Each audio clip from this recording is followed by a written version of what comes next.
market show, entertainment wise, or entertainment, whatever. It's an entertainment show.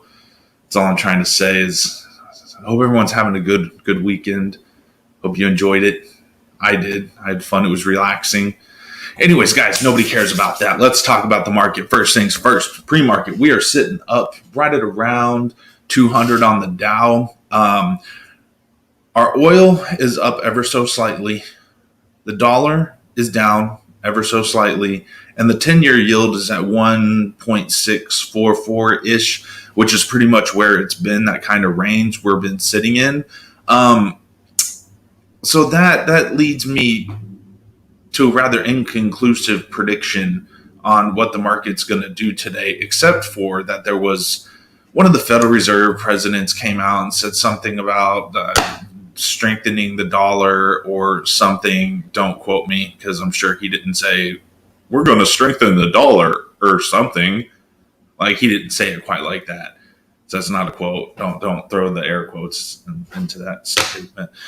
Anyway, so there was that little rumor floated around, but it didn't really seem to have a negative effect given that the pre-market's up the way it is. So with that said, the Federal Reserve, the positioning behind it, it's sitting right on a line on the S&P, and it actually dipped it. It's the line that I've basically been discussing over the past past week, really. I've got pretty much two key support levels on the S&P on the 180-day chart. If you pull your 180-day chart, take a look at it, run your lines, you'll see what I'm talking about. It dropped one of them, and it's about to be sitting on that last one. And if it loses that, and we see any type of rise in gas, or that dollar starts spiking, or that yield starts spiking, we need to start paying attention. And, well, again, this is not financial advice. This is an entertainment show. If those conditions were to be met, I personally would start to heed a little bit of caution. Not sure exactly what I would do, even though I know exactly what I would do. I just don't want to say it here because I don't want people to, go all Chicken Little and the sky is falling just because the market goes down a little bit and they liquidate their entire portfolio and they get pissed off at the Jay Stein and the stock market entertainment show. Oh, that would be bad. Anyways, okay, so that's that. That's my prediction for the stock market today. I have no clue. So we'll see. We'll see what happens. Keep an eye on oil. Keep an eye on the dollar. Keep an eye on the 10-year yield. And keep an eye on the overall psychological state of mind of the world. There's a lot going on there.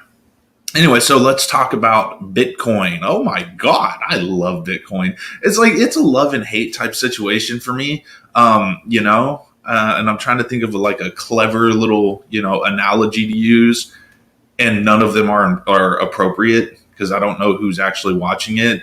I don't have a lot of viewers. One of them is my mom. I don't want to offend her. And literally all the analogies for me and Bitcoin are dirty. I'm talking about XXX analogies.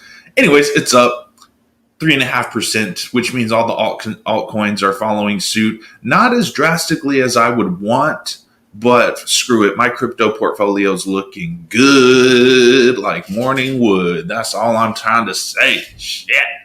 Anyways, all right, so let's talk about single stocks. All right, look. We got rid of some ones from last week. We're looking at INCY. Let me see here.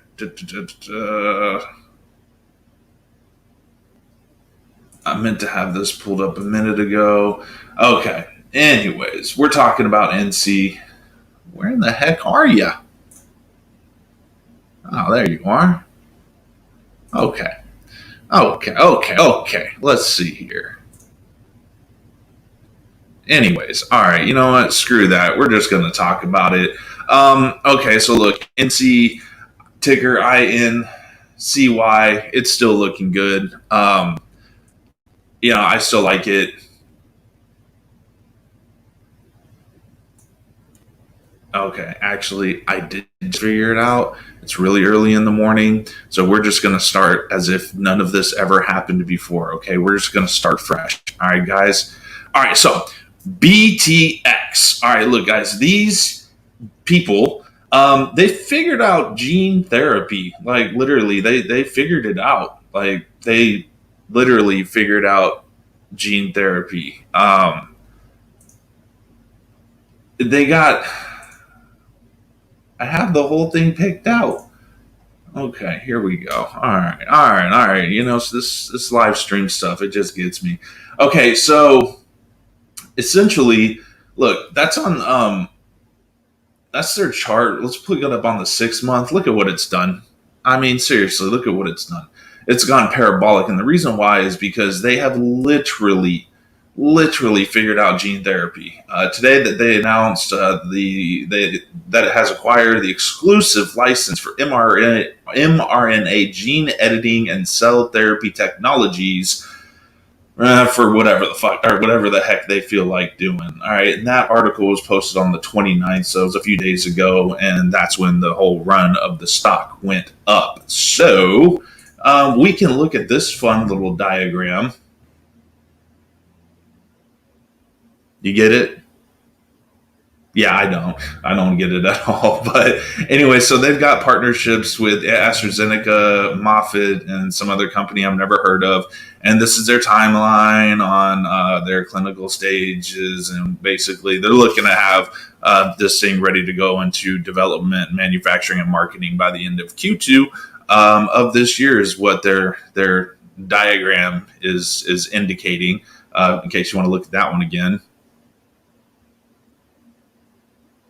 Anyways, all right, so there's that. Now let's talk about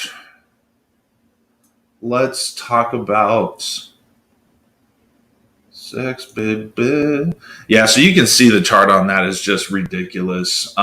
Next up, we can talk about VXTR or RT. Look, guys, again, you can see clearly this was a pump. This was a dump.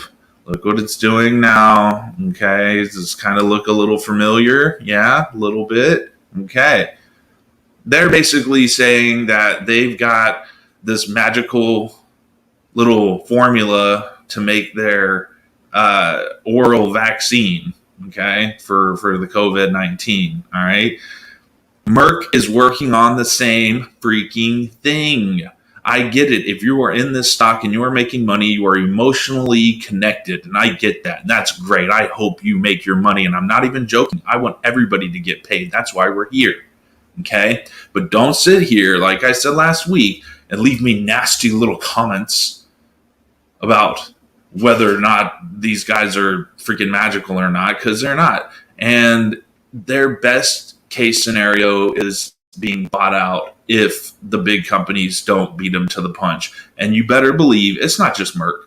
Merck is just my pharmaceutical company of choice in terms of buying, which, although it did dip, and normally I wouldn't put it on my buy list, but it is on my buy list. So for that reason, and the fact that they're also going to be manufacturing Johnson and Johnson's proprietary vaccine, they're gonna make it for them, and they also have partnerships with like 5 other manufacturers in India, which is the hotspot of the world. India is a country, okay? It's got a lot of people in it, and right now, a lot of people are getting sick there because they have like some super variant now, okay? Now a lot of people are dying. They're like running out of oxygen, for the people to breathe.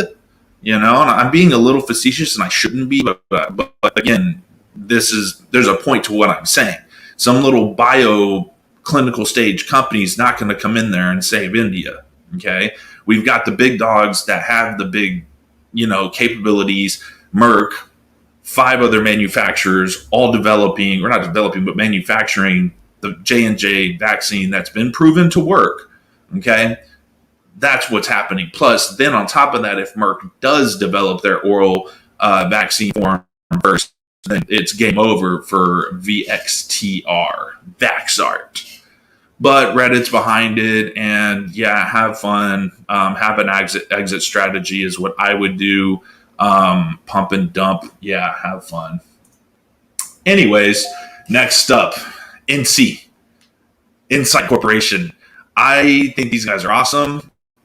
Their stock is definitely, it's in an awkward position, but it's definitely still worth buying. Um, let's see here, Nikola. Nikola is weird. It's in a dip, but it could keep going. I don't know. I like Nikola a lot, and I want to see them succeed. I want, as much as I love Tesla, I think it's time. Okay, let's go with some hydrogen this time. Okay, let's do that. AMD took a massive dump, but but but the caveat is it hit and held on a very key level. So take a look at that. It's best in breed, semiconductors, great CEO, great company, great manufacturing capabilities, worldwide shortage of semiconductor chips. So I would definitely take a look at that. We already talked about MRK, and yep, we already talked about BTX as well. So that about covers everything that I can think of. So I hope everybody has a great day. I will check in with you with any important news, or just, if I have any type of epiphany that I might have. But thank you for tuning into the Jay Stein and the Stock Market Entertainment Show this morning. And I hope everybody has a great day, make lots of money, and I will talk to you a little bit later. Oh yeah, please thumbs up and please subscribe. Thank you. That is all.